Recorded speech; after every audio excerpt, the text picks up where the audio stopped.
Hello and welcome to Let's See It, the podcast that explores how you can use improv skills in your day-to-day life. I'm Rebecca Tanwin, award-winning voice artist, actor and improviser.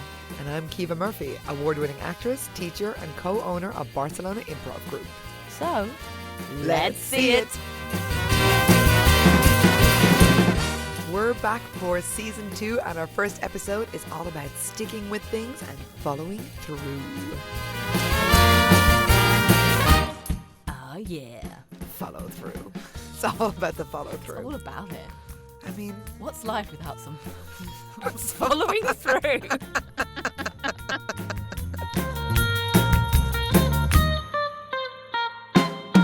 Bex, how important is routine in your day-to-day life? So routine is important to me because I'm a freelancer, my life can feel very unstructured and kind of all over the place. So figuring out what's a priority and going for that is important. And routine helps with that. So I do like a weekly key tasks and I do that every kind of Sunday night to like set up my week for what I'm going to go for. And then that kind of structures everything because you do need to have that routine of I get up at this time, I'm going to be at my desk at this time, I'm going to work on these key tasks, because if you don't as a freelancer, it can really change into like, I'll have a luxury morning for myself and I'll drink another coffee and I'll stay in bed.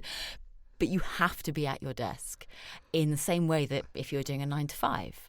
See, the thing is, you're saying all of this and I'm looking at you being like, I wish I was you, because I'm also a freelancer, but have zero structure and zero routine, and admire you so much, or anyone out there who has a routine.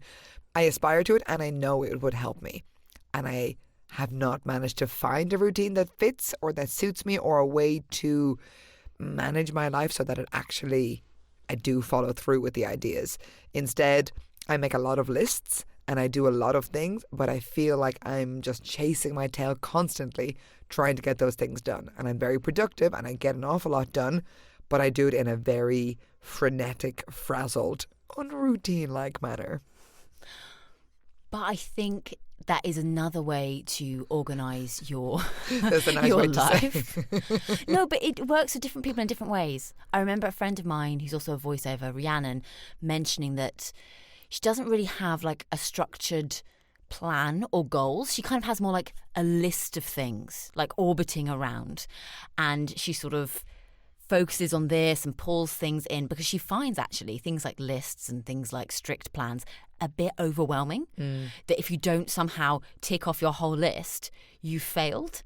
So it's that idea, and I totally get that. I mean, there's things on my list from this week that I'm like, I haven't done that yet. And it stresses you out if you haven't done it and it was on your plan? A little bit. I feel really good when I've like crossed everything out. But there's some things I physically can't do. For example, we're recording this on the weekend, and I said in my plan I want to record the pod and do the first edit this week. But that hasn't been able to happen because of XYZ. So there does need to be, whilst you can have routine, whilst you can have this structure that you can hang things onto that gives you that little bit of additional stability and takes away a bit of decision fatigue and all that kind of stuff, it is important to remain flexible, because in that flexibility is when there's a lot of fun and interesting things happening. And I don't just mean in freelancer life, I just mean in general. in life. Yeah. Having that additional piece of moving things around or space within your schedule to be flexible, so you're not kind of minute to minute organised, like that regimented. So yeah, flexibility is important. Yeah, and planning for the downtime. This is the one that I always try and say that I will do, particularly this idea of scheduling downtime, which is an amazing concept, and I wish I could do that and go like, this is in the diary. This is free time, no working, no emails, no everything. Instead, I feel like I'm always kind of on and ready and checking things and being on top of everything, which is exhausting. I sometimes schedule in like free evening. Don't organise anything in like capitals in my diary. Yeah, do not make any social plans. Yeah, this is for you. This really aggressive diary entry. I think it's good, particularly in Barcelona where everything is so spontaneous. Yeah, committing to having that downtime is about repetition and committing to the choices you've made in that moment. And repetition is a super important thing for habit building because it won't become a habit. For example, taking downtime won't become a habit, won't become part of your life unless you commit to doing it. And then it shifts from being like, right, this is downtime. I'm mentally thinking it's downtime. Right, mentally, don't look at that. Put your phone away. No. And it shifts from your brain then into your body. And your body goes, this is downtime. And it just gets into there much, much quicker. But you have to keep repeating it. In improv, we call it reps. Sometimes people ask me, why do you rehearse? Why do you keep getting together to rehearse? And it's like, one, we want to get better at things, to find new things, have trainers, coaches, all this kind of idea, building on the new skills. But it's reps. It's the same as doing reps in the gym of with your weights or whatever it might be. It's repetition. Rest, repetition. And you see new things, or you get bigger, faster, stronger, better, whatever it might be. But reps is just such a huge thing. It's why we rehearse and practice anything. Yeah, you build habit. You build that muscle memory, that kind of your body's responding and improving and just bit by bit taking those little steps. And you're right, in performance, it happens all the time. When you first read a script, it's not in your body. It's in your head. It's in your mind. It doesn't feel like the character's saying it quite yet. And the quicker it can get into your body, the more you do it, the easier it becomes, and it feels like that's how they would talk. The biggest example I've seen of this is when people do something that's a bit more extreme in language. So say, for example, Shakespeare, which is not how we talk now. It takes a lot longer for that language to get into someone's body. Normally it's about, well, it's my opinion. And actually, this works with the habit building thing.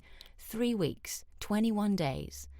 And then I've noticed after 3 weeks of rehearsals, in kind of heightened language, something like Shakespeare, suddenly everyone just seems like they're just talking. Like they'd go down the pub and be like, hark, thou hast a beer. Thine tankard is vacant of liquid. I don't know.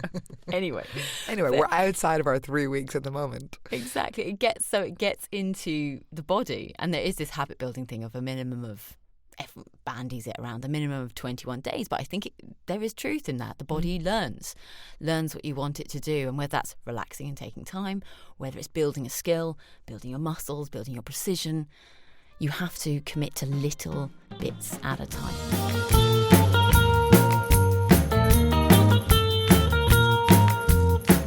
Right, Bex, so what tips do you use to get back into a habit if you maybe let it slide for a bit? Okay, so one that's super useful is a thing called coupling, or pairing, sometimes people call it. And it's where it's something you do in your life anyway, that you like. So say, for example, it's having your morning coffee. And that's 10 minutes so you have your coffee. And you can then pair that or couple that maybe with a habit you want to do. So say you want to do like journaling or colouring or in that moment do something creative or whatever you want to do, 10 minutes of reading. You couple it with that because you're doing that anyway. You enjoy it anyway. And you latch it onto that. And that is quite a powerful thing to do because you're not changing your routine. Your routine remains the same. You're just adding a little extra thing onto it. And then the other thing, adding little things, small. Go small. Small. Little. So say, I'll go back to my journaling example. Don't go, I'm going to journal for half an hour. No. Do 3 minutes, 5 minutes, or a page limit. Like in the artist's way, 3 pages, and that's it. But I think on that, it's limitation. I think it's very easy to get overwhelmed and tell all your friends, I'm going to go to the gym, or I'm going to, make all this food every single Sunday evening, or whatever it might be, and you kind of say out loud, which part of it is good to kind of keep yourself accountable. But if you go so big that then it becomes overwhelming and it's like, this is too daunting, I can't do it. But I think, adding it in baby steps, so you're kind of almost tricking your mind and your body, and then it becomes second nature. I completely agree. And what you said, the accountability thing, is super important. Pick a tiny goal, make it easy for yourself initially, and you can build and build and build and build that habit. But going on the internet and being like, I'm going to do this, can be a really helpful driver. To say it out loud somewhere public, it doesn't have to be public, it could just be a friend that you have a little accountability thing going with, saying, today I'm going to do this. You've said it to someone. It's out there. Someone else knows. So now you have to do it. I did it once for our company tax return. I was like, I really don't do this. I was like, oh God, I don't want to submit the tax return. So I was like, right, I'm just going to put it on our Instagram story for the company. And I was like, today I'm doing this. And I was like, I'll have to do it now. And then I did, because Well done. I was like, I just needed to say it. I needed to say it to someone, to the internet and the people out there. But yeah, accountability is super important. But don't promise too much. Don't. That's what I was going to say. I think, keep it small and keep it realistic. Yeah, because you're more likely to maintain it consistently then. And then we get into like can you do it for 21 days? Yeah, just do that small thing for 3 weeks. Exactly. But it's noticing it over time, because they're small stuff. Yeah, I think it's that. I think it's the little gains as well. I think noticing it is super important, because it's easy. You start a habit and you're like, I'm not getting bigger, better, faster, stronger, whatever. But having a moment planned and scheduled to look back. So I used to do a thing called the Breakfast Club with a friend, and we would meet up once a month and we would kind of plan our goals for that month. At the very start of the year, we would do the first one. Like, okay, what do I want to accomplish in this year? And then we'd kind of break it down into month by month. And then when we got to the end of the year, we could go back and be like, look how far you've come. But that was a planned, scheduled moment to go backwards and go, oh, because you forget. You forget to notice progress, particularly when it's small, like little changes. And having those scheduled moments to reflect, like you said, are really, really important. I think it's amazing with improv when people start doing improv, and at the start they're just kind of like floundering about and they're, trying things and testing their limits or whatever. And yesterday we had some student shows and someone came up to me and said, like, look how far I've come. And it was a really nice moment where they noticed that, like, look what I just did. I couldn't have believed that I could have done that a year ago. And it's like, yeah, there's a curriculum and there's a path that I put you on. There's a routine, you do it every week, and there's a system that you're set up for success. When someone notices the success and reflects back on it, it's so satisfying for me as a teacher, but so great that person could go, wow. Exactly. In improv, from my first improv jam, I was terrified.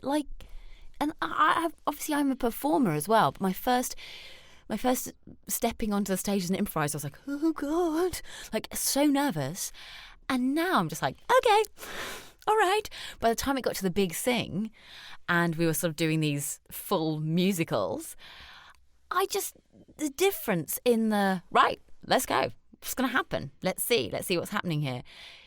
Those little moments where you can just improve again and again, just by that practice and practicing certain skills you want to do. And that's also kind of the superpower, because you can pick any skill you want, anything, and then be like, I'll just do like 10 minutes of that a day. And then by the end of the year, if you do that 10 minutes every day, God, by the end of the year, the difference would be amazing.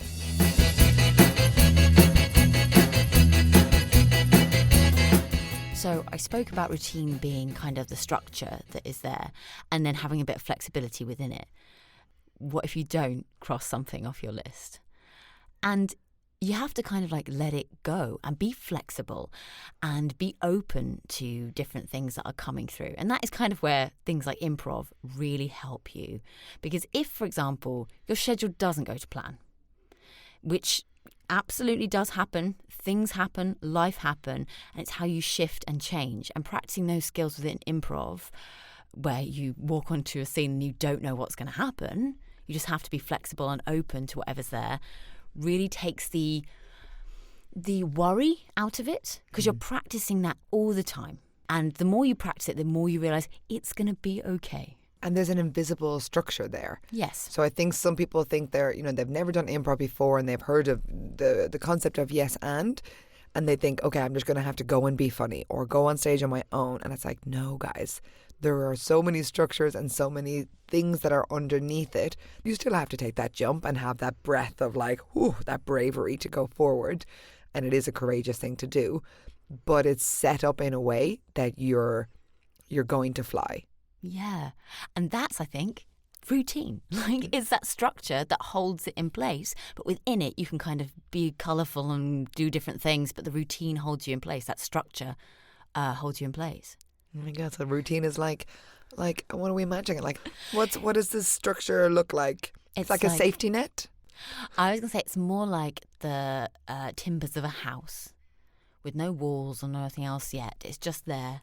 And then you can add in your walls in whatever colour you want, and you can bring in the furniture and different room layouts and whatever you want. And the routine kind of holds it all in place and gives you somewhere to some guidelines as to where things might sit, so you don't feel overwhelmed. Yeah. And that's one of the things I absolutely hate in improv. She got passionate. She got passionate. She got well passionate. Ooh. It's one thing I hate in improv when someone's like, it can be anything. My mind literally goes, blah, blah. Nothing. You've forgotten everything in the universe. Yeah, absolutely. Because it is that thing. Restriction creates creativity. Classic phrase. But it's true. Like if someone says you can do anything, you can be anything, of course you can. But at the same time, it's like, I don't know what I want to do, what I want to be, I don't know what to say. Who am I? Yeah. It's too much. It's almost like too overwhelming. So you do need a little bit of maybe guidance, structure from yourself, from outside, from wherever it comes from. Yeah. Framework. A framework, yes. Framework makes the brain work. Yes, my friends. Framework makes the brain work. Yeah, it does. Your brain does go, what? All the options in the world, help me. Whereas then if I say something like, think of a thing that's red. Yeah, much easier. What you get? Bus. Bus. British. Yes. Our buses are green. Of course they are. I think now they're more like yellow and blue, but they were green as a kid.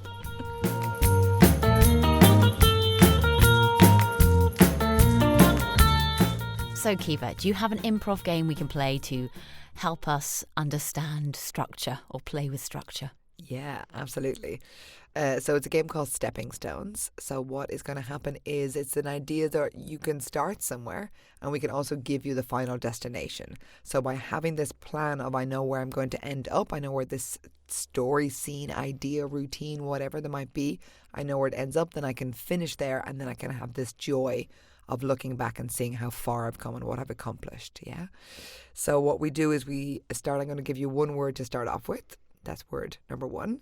And then I'm going to give you the last word, which is number 7, which is on the other side of the river. And then you're going to have 5 words to word associate to get across the river on these beautiful stepping stones. And then you'll manage to get to the other side. Great. Good challenge? Yeah, I'm up for it. I've just thrown it into you. You've never played before. No, I've never played this. Okay, so your first word on the first side of the river is going to be Alaska. Okay. Alaska. And the last word, the 7th word on the other side of the river is going to be bolt. Bolt. Like a nut and bolt. Okay. So Alaska to bolt. You've got 5 steps. Cold. Okay, Alaska to cold. That's 1.